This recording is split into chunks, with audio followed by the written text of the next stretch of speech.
The Syrian Arab Army continues to chase the escaping terrorist gangs, inflicting heavy casualties among them.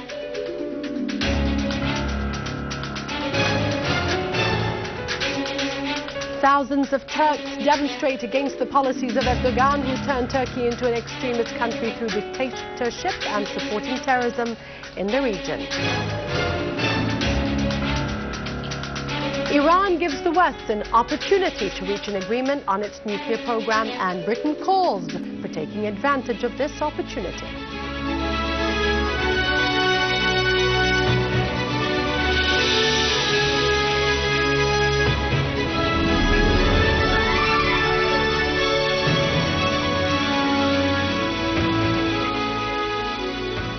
Good afternoon, welcome to a news bulletin. I'm Dania Nizam.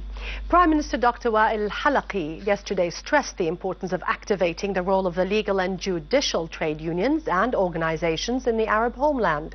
They defend the just Arab causes and bring to account all criminals, whether they are individuals, organizations or states.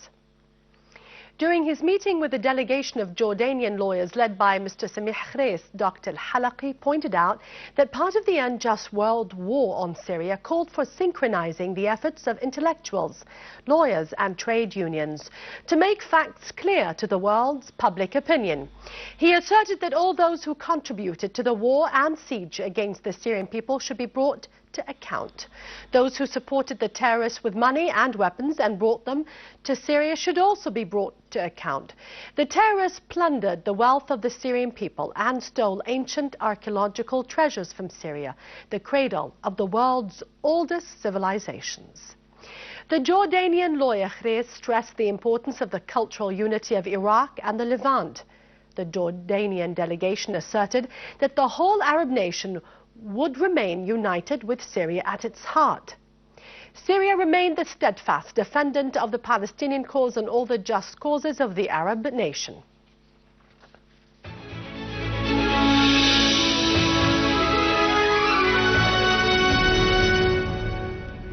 A Syrian Arab army unit defeated terrorists in the environs of Sbaini and Al-Hajar al-Aswad quarters, in addition to several other areas in the Damascus countryside. The army continued its operations and destroyed the weapons and equipment of the terrorists. The army also found a storehouse containing rockets and mortar missiles, in addition to materials used in making explosives. Terrorist groups were also defeated around the Barada factory between Sbaini and Al-Hajar al-Aswad. The hideouts of terrorists were also destroyed in Hijiri. The army chased a terrorist gang in Harasta, killing its leader Ibrahim al-Os. In Yabrud, the army attacked terrorist groups of Jabhat al-Nusra. In the Damascus countryside, the army captured a vehicle containing weapons and ammunition and detained the two terrorists in a vehicle. The weapons were being taken to terrorist gangs in the Damascus countryside.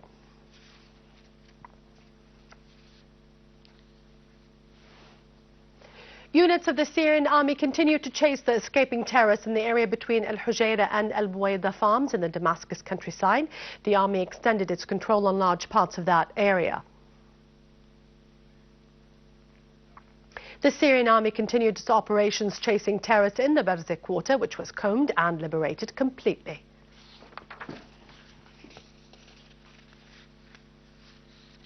In Aleppo, a military source said that our armed forces destroyed rocket launchers and mortar cannons, in addition to 11 vehicles carrying heavy machine guns and other types of weapons in the youth residence area in Al-Jadid and Khuwairis. The army also defeated large groups of terrorists to the east of Al-Nayrab, the industrial town, and other areas near Al-Kindi Hospital, the Central Prison, Al-Mansoura and the Carlton Hotel in Old Aleppo. In the Idlib countryside, our valiant armed forces defeated a terrorist gang, killing and wounding most of its members in the environs of Al-Zawiya mountain, destroying their weapons and ammunition. The dead terrorists included Khalid Khatib and Qasim Dadoush.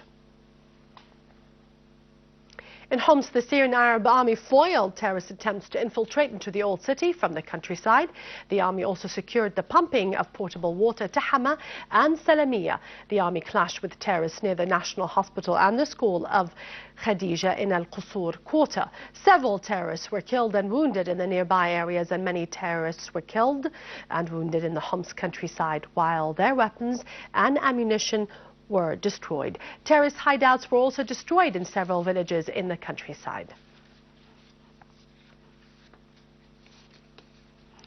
The French journalist Georges Malbrono of Le Figaro asserted that the CIA shipped tons of weapons to the terrorists in Syria in cooperation with Jordan and Saudi Arabia.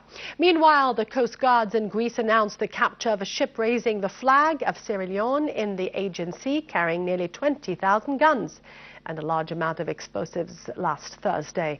The ship was probably going to Syria and Libya.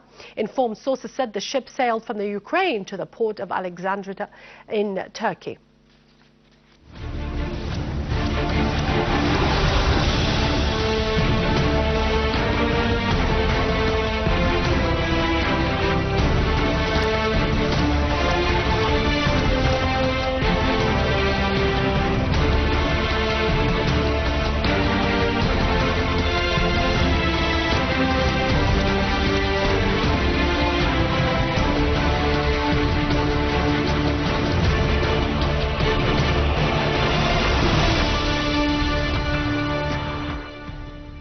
Yesterday, a number of peaceful change parties convened a conference in Damascus to discuss preparations for Geneva II conference.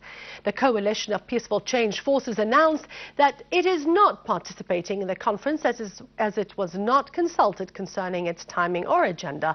The participants stressed in the final statement that the Syrian people are the only decision makers in their own affairs, and no regional or international country has the right to make decisions on their behalf.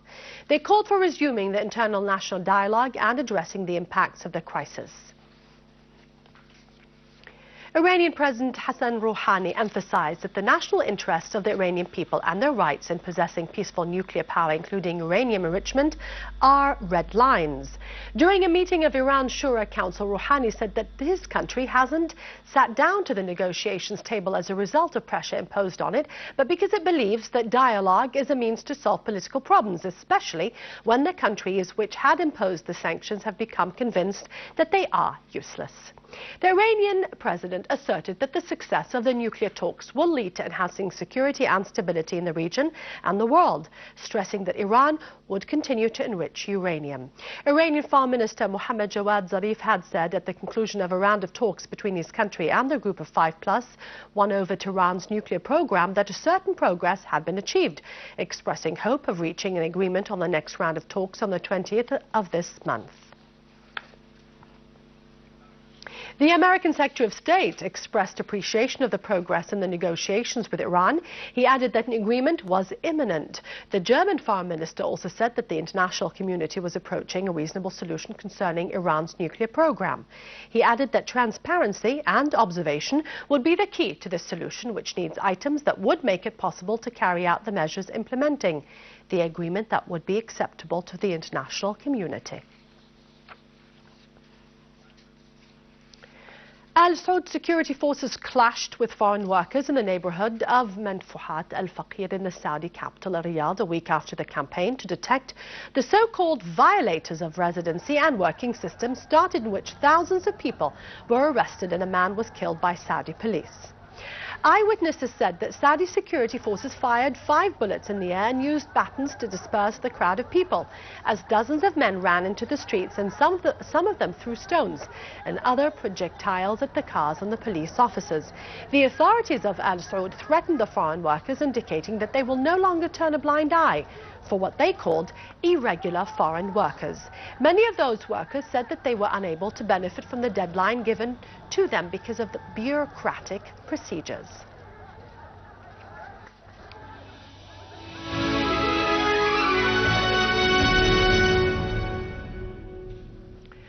Minister of Social Affairs Dr. Kinda Shamat stressed during a meeting with members of the Relief Committee in Latakia on the importance to follow up direct supervision of all displaced people and to provide their needs. Meanwhile, Minister Shamat announced that the draft of the humanitarian response plan for 2014 will be ready soon and will be reflecting the government's priorities and programs. The minister noted that the 2014 plan will include more coordination with the parties concerned, unlike the 2013 plan, which she said was flawed with lack of coordination between the sides charged with implementation. She added that the draft plan of humanitarian response will be discussed with the relevant UN organizations in a workshop soon, so as to be officially launched by the UN by the end of 2013 and to collect the necessary funds from the donor countries. Tests for the second phase of the Syrian Scientific Olympics were launched with the participation of 12,980 young men and women, with the aim of finding people who are distinguished in mathematics, physics, chemistry and informatics. The top 10 students in each domain enter the stage of forming national teams.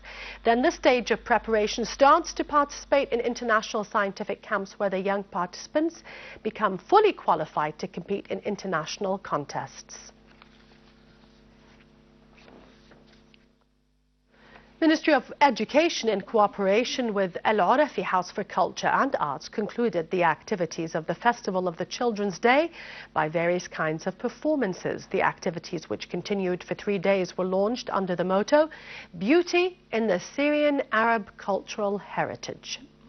The festival included several dancing and musical performances, as well as painting and arts exhibitions. It was concluded by drama performances with the participation of the traditional character of Al-Hakawati, the narrator. The aim of the festival was to teach the Syrian children the right Syrian concepts that reject violence and yearn for peace.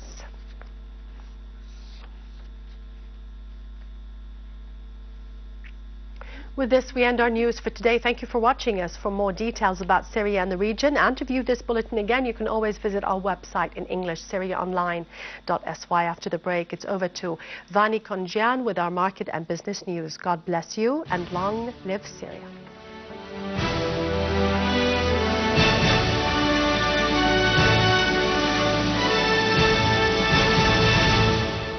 Good afternoon. Minister of Health Saad Al-Naif discussed with the Jordanian Committee of Medical Support for Syria means to contribute to meeting the medical needs of the country under the ongoing economic blockade and the continuous attacks on the health sector's institutions. The committee includes volunteers and aims to form a bridge of communication between Jordanian and Syrian doctors to help supply the Syrian health sector with its needs. Minister Al-Naif said that the Syrian health sector is in urgent need for some quality medicines, particularly for cancer and kidney transplants. The medicinal sector in Syria used to cover 93% of the market's needs through 72 drug factories. However, with the continuous targeting of these factories, 25 of them went out of service. Consequently, the market is now suffering a lack of 60 types of medicines due to the unfair economic siege imposed on the country. The Director General of the Company of Mineral Water Bottling, Inter2, said that the company has bottled more than 91 million liters of mineral water so far this year. The bottling implementation rate reached 58% at a total value of 1.5 billion Syrian pounds. The Cabinet has recently decided to ban the import of bottled water until the end of the current year to avoid exhaustion of foreign currencies and to support the local production. The establishment of cement produced 1.5 million tons and the sales reached more than 12 billion Syrian pounds. The GDP of the establishment reached 4 billion Syrian pounds, while the profits were at more than 1 billion Syrian pounds.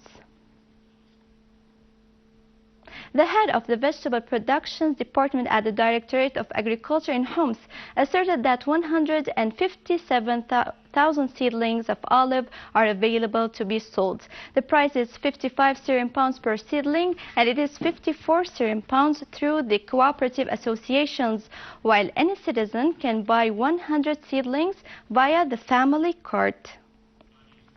The head of the Committee of Bakeries asserted that the committee has been seeking to open 6 new bakeries before the end of the year, pointing out that the government is subsidizing 120 million Syrian pounds for this. He mentioned that the 10 new bakeries have been opened during the second half of the year, which increased the production of bread by 500%. And now over to some main currencies exchange rates according to the bulletin of the Central Bank of Syria.